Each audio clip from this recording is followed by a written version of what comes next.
Bonjour à tous, bienvenue dans cette nouvelle leçon consacrée au tarot de Marseille. Je suis Nétéphasi, votre tarologue, et aujourd'hui nous allons poursuivre ce grand voyage initiatique à travers les arcanes majeures avec une carte particulièrement importante, le pape. La carte numéro 5, après le battleur qui ouvre le chemin, après la papesse qui nous invite au silence intérieur, après l'impératrice qui met en circulation l'intelligence et la parole, après l'empereur qui construit, qui stabilise, qui pose un cadre, eh bien, voici maintenant la lame qui vient apporter une autre dimension essentielle, celle de la transmission, celle du lien, de la sagesse incarnée et du conseil juste. On est donc sur l'arcane numéro 5. Et cette carte, elle marque un tournant très important dans le tarot de Marseille. Car jusqu'ici, nous avons vu des forces plutôt de départ, d'intériorisation, d'expression, de structure. Avec le pape, on entre dans quelque chose de beaucoup plus relationnel, beaucoup plus humain, plus symbolique aussi. Le pape, c'est pas seulement celui qui sait, c'est celui qui transmet. C'est pas seulement celui qui guide, c'est celui qui aide à comprendre le chemin. Il n'est pas que celui qui détient l'autorité, bien sûr, l'autorité papale, on le voit, avec son sceptre. Il est assis sur quelque chose qui s'apparente à un trône, donc en majesté, mais il est aussi celui qui fait sens, qui donne du sens à cette autorité. C'est pour cela que cette carte, elle est si riche. On parle à la fois de savoir, de lien, de médiation, de conseil, d'enseignement, de validation, de cadre spirituel et de profondeur morale. Mais surtout, elle parle de la manière dont une connaissance peut devenir utile à quelqu'un d'autre. Prenez un instant pour regarder cette lame de près. Le pape est donc assis. Il est stable. Il est dans une posture d'autorité, calme, posé, presque sacré. Il ne semble pas agité, il ne cherche pas à convaincre par la force. Il semble plutôt disponible à transmettre ce qu'il a compris, ce qu'il a traversé, ce qu'il peut offrir comme repère. Et c'est exactement ce qui fait la force de cette carte. Le pape n'est pas du tout dans la démonstration, il est dans la transmission, il est dans le passage, il est dans le lien entre ce qui a été vécu et ce qui peut être transmis. Le pape est donc une carte de passage, passage d'une connaissance à une autre, passage d'un état à l'autre et passage d'une compréhension individuelle à une sagesse plus universelle. Il représente cette capacité à faire circuler quelque chose de juste entre les personnes. Il peut être un enseignant, un guide, un conseiller, un mentor, ce peut être également un thérapeute, un médiateur ou simplement une personne qui sait écouter avec bienveillance et répondre avec justesse. Mais le pape n'est pas qu'une fonction extérieure, il peut aussi représenter une posture intérieure, la capacité à prendre de la hauteur sans se couper de l'humain, la capacité à comprendre sans juger, à accompagner sans imposer, à transmettre sans écraser. C'est ça la vraie puissance du pape. C'est pas seulement une autorité froide, c'est une autorité habitée par le sens. Et ça change tout, car une autorité sans sens, ça devient un pouvoir sec. Alors qu'une autorité incarnée par le pape, elle devient un appui, un repère, une forme de protection symbolique. Le pape, c'est la sagesse qui s'adresse aux autres. Le pape, il nous montre que cette sagesse, elle ne sert pas à rester seule dans un coin. Elle sert à aider, à éclairer, à orienter, à apaiser, à remettre du lien là où il y avait possiblement de la confusion. C'est une carte qui parle beaucoup de relations humaines, mais dans une forme élevée, consciente, respectueuse. Il peut symboliser quelqu'un qui sait parler au bon moment, quelqu'un qui sait faire le lien entre deux personnes, quelqu'un qui peut réconcilier, quelqu'un qui sait rassurer sans infantiliser. Et cette aptitude à relier est extrêmement importante, évidemment, dans le tarot de Marseille. Parce qu'après l'empereur qui structure la matière, il faut aussi un principe de structure dans le sens. Le pape, il vient justement apporter ça, il donne une direction morale, il rappelle les valeurs, il fait le lien entre les faits et leur portée plus profonde. Il dit pas seulement « voici ce qu'il faut faire », il dit « voici ce qui a du sens ». Et ce glissement, il est essentiel. Vous avez bien compris le lien avec les cartes antérieures. Pour bien comprendre le pape, il faut le replacer dans sa continuité des cartes précédentes. Le battleur, il représentait le commencement, l'envie, l'initiative, le potentiel du mouvement. La papesse, elle représente la maturation intérieure, le secret, la contemplation, l'écoute, alors que l'impératrice représente la parole, l'intelligence, la circulation des idées, la compréhension active. L'empereur, lui, vient représenter la structure, la stabilité, la tenue, l'organisation concrète des choses. Et le pape, lui, il vient pour relier toutes ces dimensions. Il prend ce qui a été vécu, ce qui a été compris, ce qui a été structuré, et il en fait une transmission. Autrement dit, il se contente pas d'avoir de l'expérience, il la transforme en guidance. Il ne se contente pas de connaître, il relie la connaissance à une dimension humaine morale, spirituelle, relationnelle. C'est pour ça que le pape, il est souvent associé à l'enseignement, à la transmission de valeurs et à la parole qui rassure et qui éclaire. Lorsque le pape sort dans un tirage affectif, en amour, c'est une carte très intéressante. Il peut annoncer une relation sérieuse, stable, respectueuse, fondée sur des valeurs communes. Il nous parle de confiance, de loyauté, d'engagement réfléchi. C'est pas une carte d'excitation immédiate comme pourrait l'être le battleur. C'est pas non plus une carte de mystère et de silence comme la papesse. Il ne représente pas non plus la communication, contrairement à l'impératrice, ni l'organisation par rapport à l'empereur. Lui, il apporte une dimension d'accord profond, de respect mutuel, de compréhension des valeurs de chacun. Il peut indiquer une relation où on cherche à construire dans la durée, à se soutenir, à se parler avec sincérité, à se reconnaître dans la même vision de la vie. Il peut aussi représenter une forme de bénédiction symbolique dans la relation, comme si quelque chose avait été validé, approuvé, reconnu comme juste par quelque chose de plus haut, plus grand que vous. C'est le pape. Et il n'est pas seulement positif, il peut aussi montrer une relation parfois un peu trop cadrée, trop morale, trop sérieuse, trop basée sur le « il faut faire ». Dans ce cas, il peut manquer donc de spontanéité, de légèreté, de désir vivant. Le lien, il devient alors très concret, mais pas forcément vibrant. Et c'est pourquoi il faut toujours observer s'il apporte de la chaleur ou s'il impose trop de règles. Dans un tirage d'ordre professionnel, eh bien, le pape est une carte extrêmement intéressante. Il parle de transmission, d'enseignement, de conseil, de médiation, de validation, d'accompagnement, de reconnaissance des compétences. Il peut représenter une personne qui a une position de mentor, de référent, de formateur, de guide. Il peut aussi indiquer que la situation demande un appui, un avis, une parole d'expert ou un cadre de compréhension plus large. Le pape, il est très favorable à tout ce qui relève de la pédagogie, de l'accompagnement humain, du conseil, de la spiritualité aussi, de la médiation, mais aussi de toutes les fonctions où l'on doit transmettre avec justesse. Il peut annoncer une situation professionnelle qui va avancer grâce à une rencontre utile, à un conseil éclairé, à une validation importante ou à l'intervention d'une autorité bienveillante. Il est aussi très positif lorsqu'il faut trouver du sens à ce que l'on fait, car le pape ne parle pas seulement d'efficacité, il parle de valeur, de cohérence, de justesse intérieure. Il peut donc être une carte très forte pour les métiers de l'aide, de l'écoute, de l'enseignement, de la spiritualité bien sûr, et de la transmission du savoir ou de la médiation. Il peut aussi mettre en garde contre le risque de trop dépendre d'un système, de trop dépendre d'une validation extérieure ou d'une figure d'autorité. Le pape, c'est une figure de légitimité. Il peut montrer que quelque chose est reconnu, validé, approuvé, qu'il y a une forme d'officialisation possible ou du moins de confirmation symbolique. Il peut concerner une relation, un projet, une démarche, une prise de parole, une orientation de vie.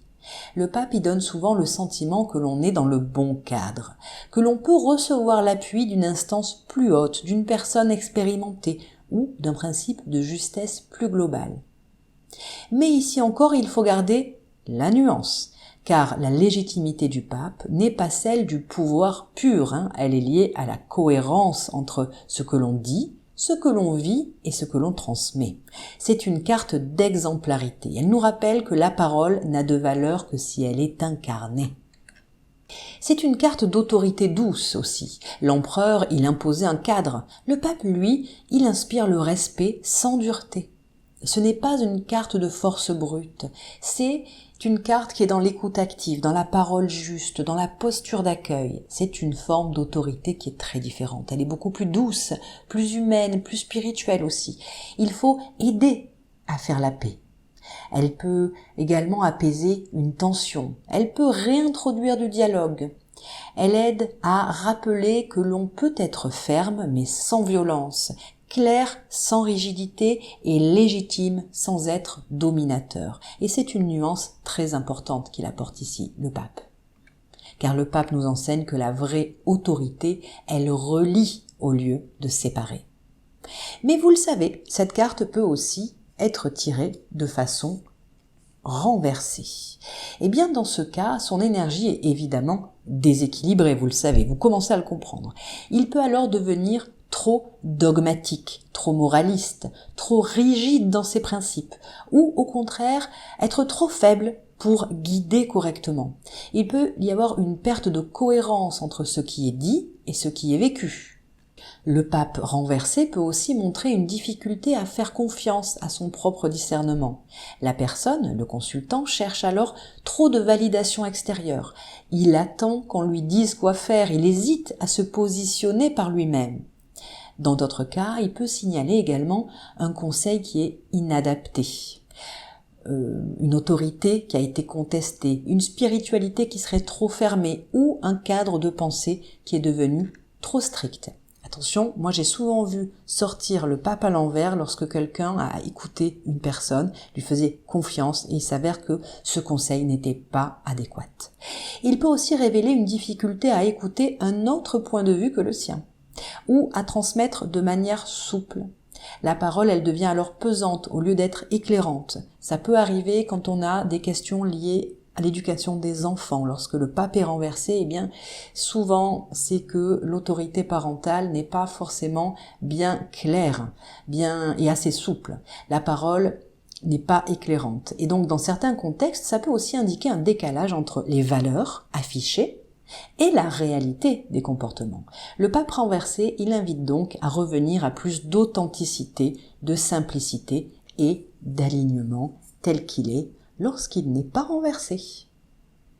Maintenant, regardons un petit peu ce que le pape nous indique dans un tirage en croix en fonction de sa position.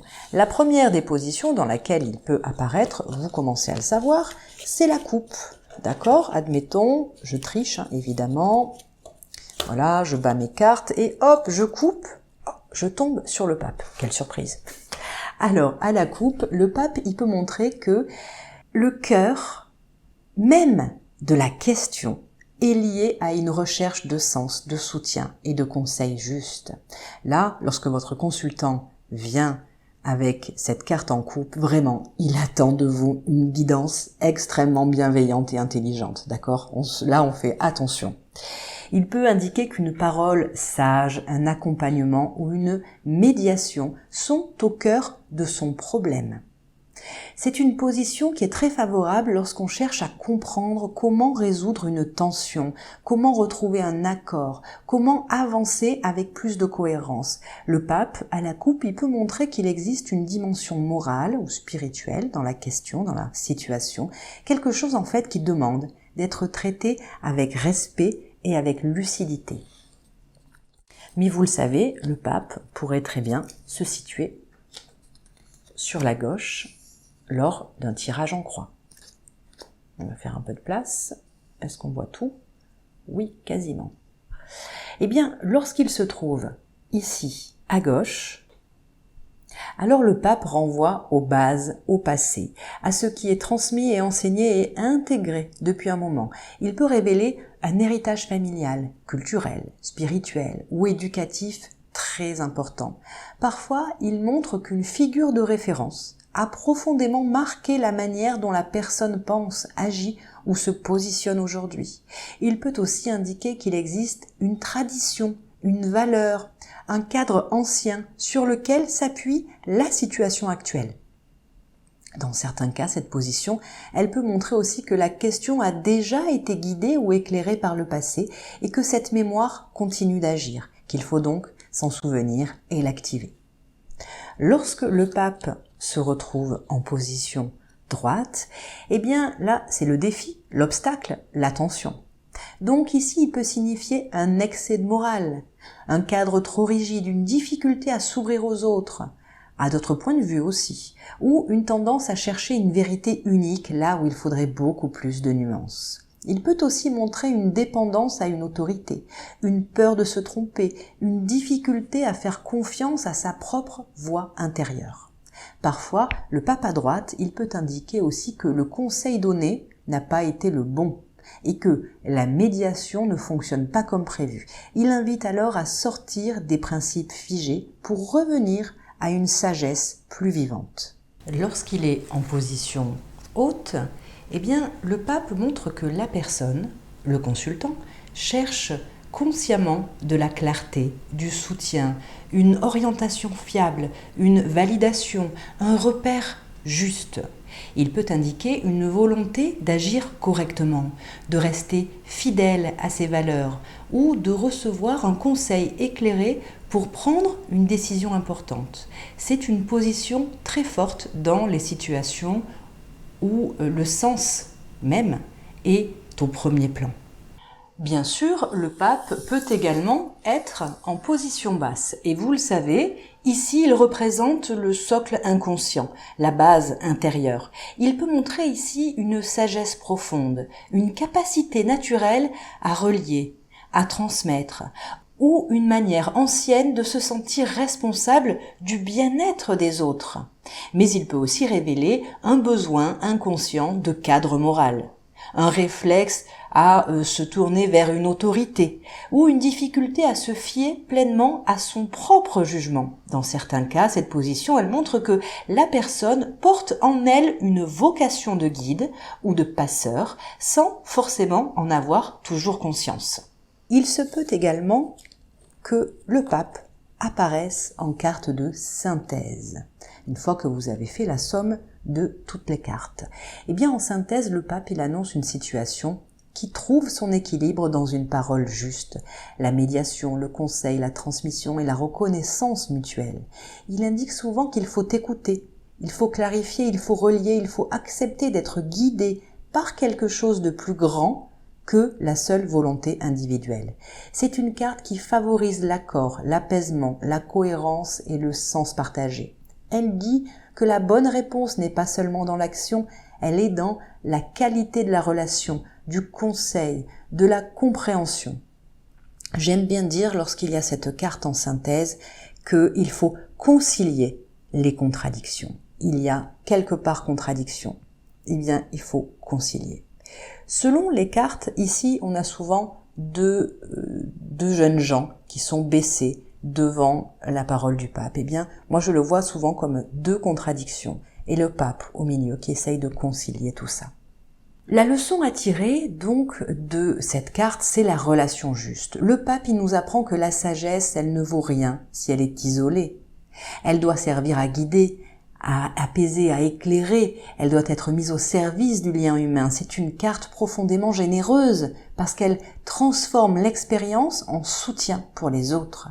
Elle nous rappelle que la parole, elle peut être acte de soin, que transmettre peut être une forme d'amour, que conseiller peut être une manière d'accompagner mais sans dominer, que la vraie autorité, c'est celle qui sait rester reliée à l'humain.